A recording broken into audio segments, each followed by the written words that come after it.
Hello hello.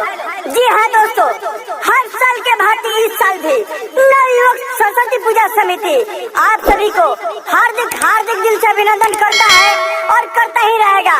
तो हमारी committee के मेंबरगण से निवेदन है कि भाषण में किसी भी प्रकार का झगड़ा नहीं होना चाहिए। हाँ तो दोनों हाथ उठाए और बोले सरस्वती माता विद्या के दाता, सरस्वती माता की गंगा जी दूर है, जरूर है, गंगा जी दूर है, जरूर है, सरस्वती मैया की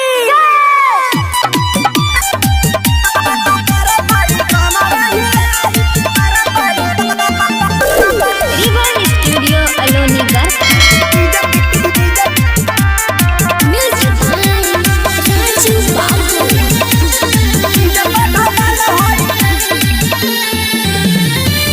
साल पूजा में तनको नहीं हवा बवाल होई रे, सरस्वती मैया की एह साल पूजा में तनको नहीं हवा बवाल होई रे, बवाल होई रे। सभे पारा पारी कोमर हिलाई डीजे पौधा माल होई रे, सभे पारा पारी कोमर हिलाई डीजे पौधा माल होई रे। एह साल पूजा में तनको नहीं हवा बवाल होई रे, बवाल होई रे। सभे पारा पारी कोमर हिलाई डीजे पौधा माल होई रे, सभे पारा पारी कोमर हिलाई डीजे पौधा माल होई रे।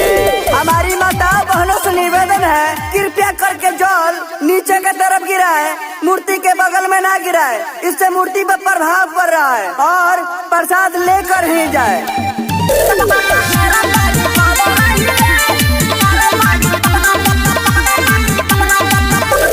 माथावा पो बानी पगड़ी लेके अबीर रे, हाली हाली चल सयार न तो ओई घाटा बाप भीर रे, घाटा बाप भीर रे। अरे माथावा पो बानी पगड़ी लेके अबीर रे, हाली हाली चल सयार न तो ओई घाटा बाप भीर रे।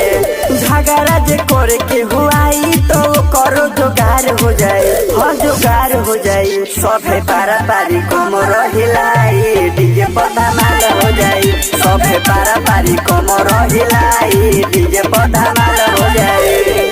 हमारी सभी कमेटी के मेंबर भाइयों से निवेदन है, कृपया छोटे छोटे बच्चे को घाट की ओर ना लेकर जाए और आधी रास्ते से लौटा दे, नहीं तो ठंड का मौसम है, कुछ भी हो सकता है। मैया बिना वाली के जे पूजा दिल से करी, नौकरी करे लागी जाके सीमा पहुल रे,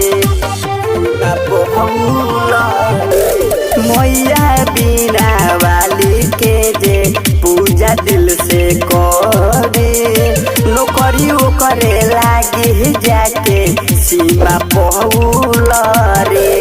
अभिराज नंदू विशाल के संगे कमाल हो जाए, कमाल हो जाए। सभे पारा पारी कोमर हिलाई डीजे पौधा माल हो जाए, सभे पारा पारी कोमर हिलाई डीजे पौधा माल हो जाए। मिक्स बाय रिबन स्टूडियो अलोनी गाथा।